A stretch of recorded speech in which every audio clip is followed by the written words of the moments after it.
அனைவருக்கும் வணக்கம். இந்த வீடியோவில் டிஆர்பி வெளியிட்டுள்ள லேட்டஸ்ட் ப்ரெஸ் நியூஸ் பற்றி தான் பார்க்க போகிறோம். இப்போ தான் என்னுடைய சேனலுக்கு நீங்கள் புதுசுனா என்னுடைய சேனலை சப்ஸ்கிரைப் பண்ணிவிடுங்க.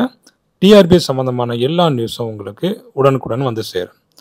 வாங்க இப்போ நம்ம இந்த டிஆர்பி வெளியிட்டுள்ள லேட்டஸ்ட் ப்ரெஸ் நியூஸ் பற்றி பார்த்துடலாம்.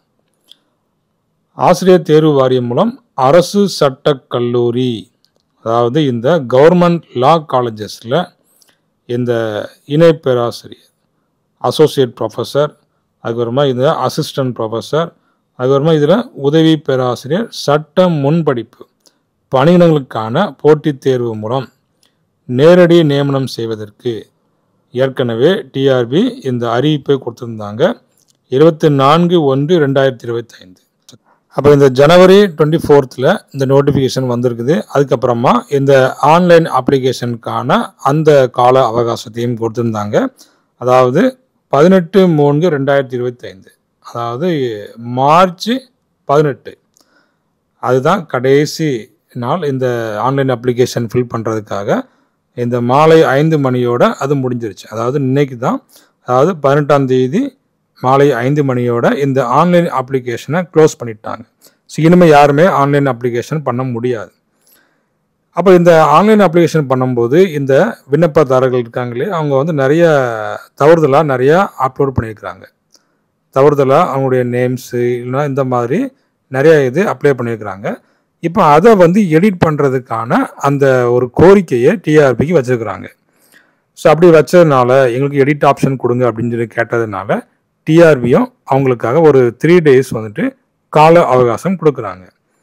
பாருங்கள், விண்ணப்பதாரர்கள் தங்கள் இணையவழி விண்ணப்பத்தில் திருத்தம் மேற்கொள்ள கால அவகாசம் வழங்க கோரியதின் அடிப்படையில், அப்போ இந்த போஸ்டிங்காக பாருங்கள், இந்த பணியிடங்களுக்கு விண்ணப்பித்து கட்டணம் செலுத்தியவர்கள் தங்களின் விண்ணப்பத்தில் திருத்தம் மேற்கொள்ள விரும்பினால் 20/3/2025 முதல் 23/2025 மாலை 5 மணி வரை திருத்தம் செய்ய ஆசிரியர் தேர்வு வாரிய இணையதளத்தில் வழிவகை செய்யப்பட்டுள்ளது என தெரிவிக்கப்படுகிறது.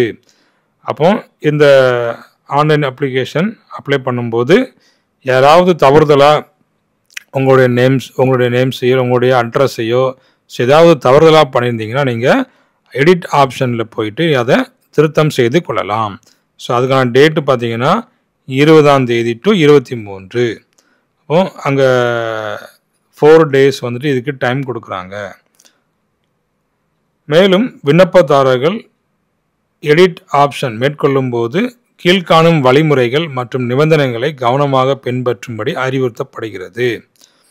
அப்போ இந்த எடிட் ஆப்ஷனை யார் தான் பண்ண முடியும் அப்படின்னு பார்த்தீங்கன்னா, ஆன்லைன் வழியாக இந்த பேமெண்ட் பண்ணியிருப்பாங்க இல்லையா, அதாவது விண்ணப்பத்தை சமர்ப்பித்து தேர்வு கட்டணம் செலுத்திய விண்ணப்பதாரர்கள் மட்டுமே ஆன்லைன் அப்ளிகேஷன் பண்ணி எக்ஸாம் ஃபீஸ் கட்டியிருப்பாங்க இல்லையா, அவங்க மட்டும் தான் இந்த இதில் எடிட் பண்ண முடியும். அதுக்கப்புறமா இந்த எடிட் ஆப்ஷன் பண்ணதுக்கப்புறமா கடைசியில் கீழே சப்மிட் ஆப்ஷன் ஒன்று இருக்கும். நீங்கள் எல்லாமே எடிட் பண்ணிவிட்டு கடைசியில் அந்த சப்மிட் ஆப்ஷனை நீங்கள் வந்து எடிட் பண்ணாமல் விட்டிங்கன்னா ஏற்கனவே நீங்கள் அப்ளை பண்ணது தான் அங்கேயும் வந்து டிஸ்பிளே ஆகும். அதனால் இந்த சப்மிட் அப்படிங்கிற ஆப்ஷனை நீங்கள் கண்டிப்பாக கடைசியில் ப்ரெஸ் பண்ணிடுங்க. அப்போ தான் நீங்கள் எடிட் பண்ணதெல்லாம் திரும்ப அங்கே என்ன ஆகும், கரெக்ஷன் ஆகும்.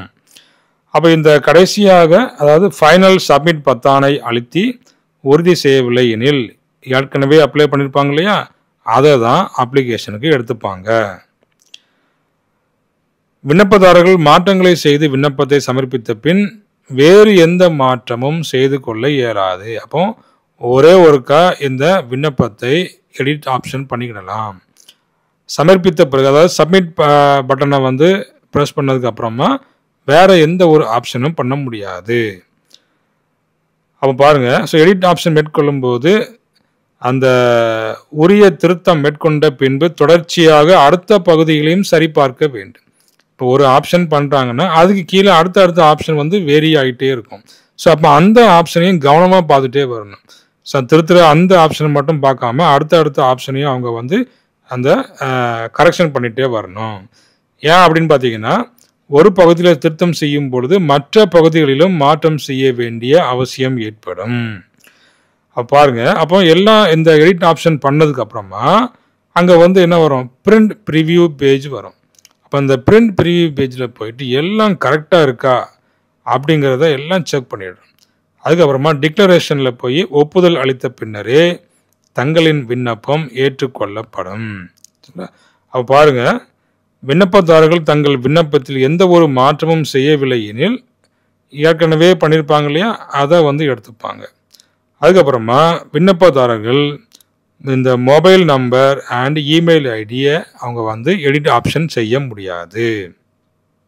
அதுக்கப்புறமா இந்த இனம் மற்றும் மாற்றுத்திறனாளிகள் சார்ந்த விவரங்கள் திருத்தம் இருப்பின் விண்ணப்பதாரர் செலுத்திய கட்டணத் தொகையில் ஏற்படும் மாற்றங்களுக்கு விண்ணப்பதாரரே பொறுப்பாவார். இப்போ ஏதாவது ஒன்று எக்ஸ்ட்ரா வேறு ஒரு கம்யூனிட்டிக்கு மாற்றணும் அப்படின்னு நினச்சிங்கன்னா அவங்க வந்து திரும்ப பேமெண்ட் பண்ண வேண்டிய அங்கே ஒரு ஆப்ஷன் வரும். இப்போ விண்ணப்பத்தில் கட்டணத் தொகையில் திருத்தம் செய்ய வேண்டி இருப்பின் கூடுதலாக கட்டணம் செலுத்தணும்னா அவங்க என்ன செய்யணும், திரும்ப கூடுதலாக ஃபஸ்ட்லேருந்து ஃபுல் அமௌண்ட்டையும் பே பண்ணணும். அதாவது அந்த குறைவான அமௌண்ட்டுக்கு திரும்ப பண்ண முடியாது, திரும்ப ஃபுல் அமௌண்ட்டையும் பே பண்ண வேண்டியது வரும். இப்போ விண்ணப்பத்தில் கட்டணத் தொகையில் திருத்தம் செய்யும் பொழுது குறைவான கட்டணம் செலுத்த வேண்டி இருப்பின் அப்போ ஏற்கனவே செலுத்திய கட்டணத்தின் மீதி தொகை திரும்ப வழங்கப்பட மாட்டாது. எக்ஸ்ட்ரா நீங்கள் பேமெண்ட் பண்ணணும்னா ஃபுல் அமௌண்ட்டையும் நீங்கள் பேமெண்ட் பண்ண வேண்டியது வரும். உங்களுக்கு சப்போஸ் வந்து பேமெண்ட் கம்மியாக வருது, ஏற்கனவே அதிகமாக பேமெண்ட் பண்ணிட்டீங்க அப்படின்னு ஆச்சுன்னா ஏற்கனவே நீங்கள் பேமெண்ட் பண்ண தொகையை திரும்ப அவங்களுக்கு தரமாட்டாங்க. இப்போ மேலும் இனிவரும் காலங்களில் திருத்தம் தொடர்பாக எவ்வித கோரிக்கைகளும் பரிசீலனை செய்யப்பட மாட்டாது என தெரிவிக்கப்படுகிறது. இப்போ இதுதான் வந்து கடைசி ஆப்ஷன். அதனால் இந்த எடிட் ஆப்ஷனில் போயிட்டு கரெக்டாக எல்லாம் இருக்கா அப்படிங்கிறத செக் பண்ணிவிடுங்க. இதுக்கப்புறமா எந்த ஒரு ஆப்ஷனும் உங்களுக்கு தரமாட்டாங்க அப்படிங்கிறதையும் இங்கே வந்துட்டு கரெக்டாக சொல்லிட்டாங்க. இப்போ இதுதான் இந்த assistant professor for government law காலேஜஸ்க்கான வேக்கன்சிஸ்க்கான ஒரு ப்ரெஸ் நியூஸை வெளியிட்டிருக்கிறாங்க. ஆன்லைன் அப்ளிகேஷனில் ஏதாவது நீங்கள் திருத்தம் செய்யணும்னா கரெக்டாக அந்த டேட்டை ஞாபகம் வச்சு அந்த டேட்டில் போய் நீங்கள் திருத்தம் பண்ணிவிடுங்க. சரிங்களா? தேங்க்யூ. தேங்க்ஸ் ஃபார் வாட்சிங்.